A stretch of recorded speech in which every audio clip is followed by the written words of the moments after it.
और सीधे रुख करते हैं मुख्य आर्थिक सलाहकार अरविंद सुब्रमण्यम की प्रेस कॉन्फ्रेंस पे, जहां पे वो दालों को लेकर विशेष रूप से दी गई रिपोर्ट के संदर्भ में बातचीत कर रहे हैं। What are the risks associated with cotton and sugarcane relative to tur?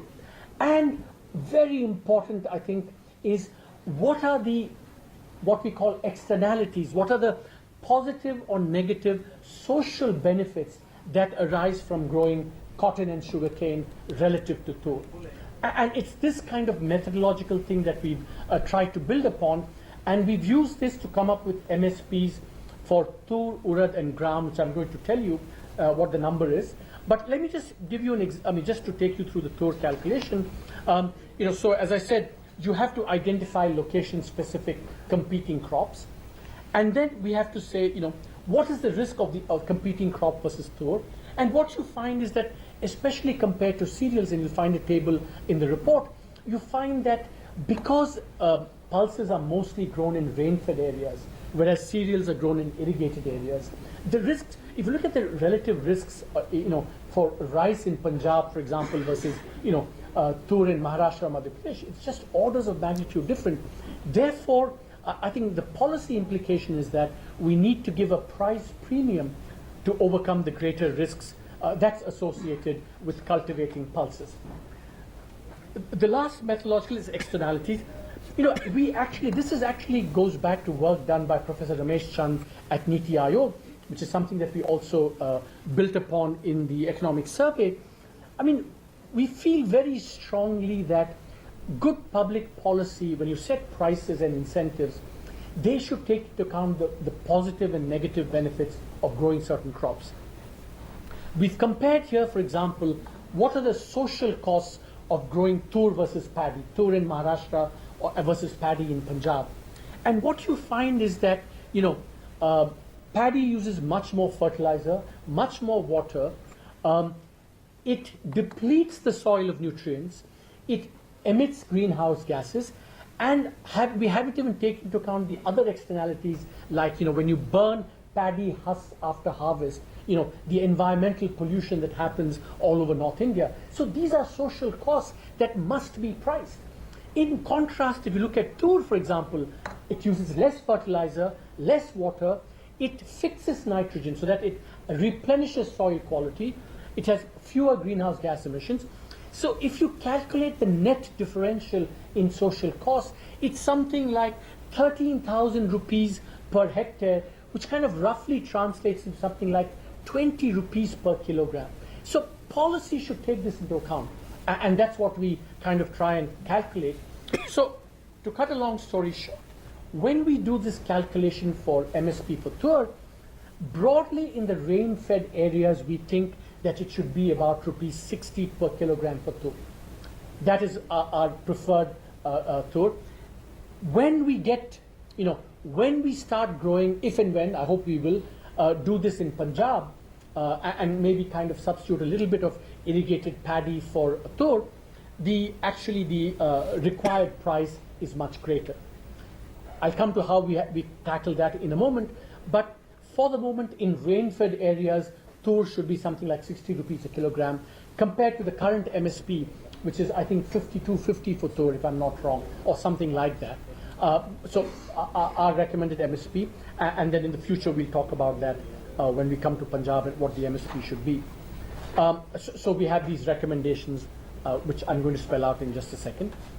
The last analytical point, and it's a very important point, which I think for public policy, which I think I've certainly learned, analyzing the pulses market.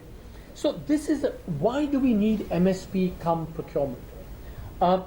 Essentially what we find is that, if, for example, this season we say prices go up, and we say, oh my God, prices are going up, therefore we need to bring prices down via, let's say, export bans on pulses or export taxes, and thereby if we depress prices, in this particular period we will help consumers, but because we've depressed prices this year for farmers, it will affect production decisions, acreage decisions, supply the next season.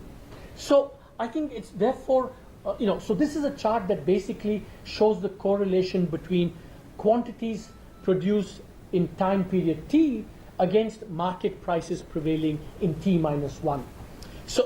And it's a very strong correlation. So one, couple of, I think, implications follow. You want to be able to prevent prices from going too far down for farmers because it extracts the cost in the future. And so we need to be, and that's why, the MSP, and of course in this case, MSP means you have to back it up with effective procurement, otherwise it's meaningless. We've been very, very successful at stabilizing prices and via procurement and MSP in paddy and wheat, but we've been less effective at doing so for paddy. And this is really a chance and an opportunity, which actually the government has begun really on a really war footing, is to gear up the procurement machinery so that we're ready to procure at MSP. So the analytical point is that MSPs and procurement is important.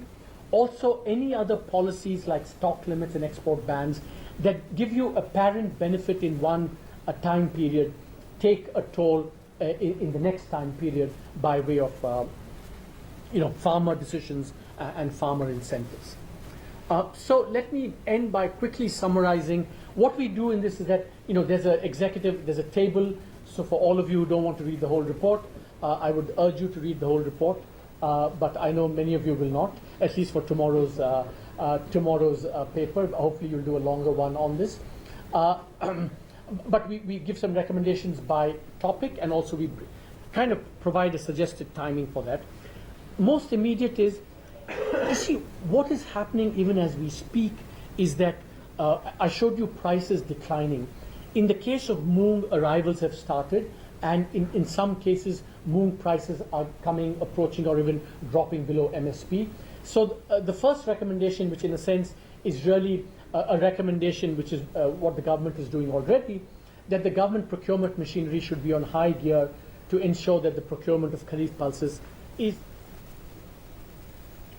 ये सीधी तस्वीरें आप देख रहे थे दिल्ली से, जहां पे मुख्य आर्थिक सलाहकार अरविंद सुब्रमण्यम पत्रकारों को संबोधित कर रहे थे। एक कमेटी बनी थी, पल्सेस कमेटी, जिसने ये इस बात का देश भर में अध्ययन किया कि आखिर कैसे देश में दलहन के उत्पादन को बढ़ाया जाए, क्योंकि हमारी जो दलहन पे निर्भरता है, विदेशों से मंगा के ही अपनी मांग को पूरा कर पाते हैं। तो देश में दलहन का उत्पादन कैसे बढ़ाया जाए, किसानों को किस प्रकार से इसके लिए आकर्षित किया जाए, किस प्रकार के वैज्ञानिक तरीके अपनाए जा सकते हैं, इस पर एक विस्तार से रिपोर्ट तैयार की इस पल्सेस कमेटी ने। और आज इस कमेटी ने इस रिपोर्ट को वित्त मंत्री अरुण जेटली को सौंपा है। और उस रिपोर्ट को सौंपने के बाद में पत्रकारों से बातचीत कर रहे थे मुख्य आर्थिक सलाहकार, जिन्होंने साफ तौर पर विस्तार से बताया कि आखिर वो क्या वैज्ञानिक तरीके हो सकते हैं, वो क्या पैटर्न हो सकते हैं, क्या वो कदम हो सकते हैं, किन क्षेत्रों में वो कदम हो सकते हैं, किस प्रकार की नीतियां निर्माण की जा सकती हैं जिससे कि देश में दलहन के उत्पादन को बढ़ावा दिया जा सके। और जिस प्रकार से हमको दालों का विदेशों से मंगाना पड़ता है, आयात करना पड़ता है, कम से कम वो निर्भरता कम होने पाए और ख़ासतौर से इससे कीमतों के नियंत्रण में भी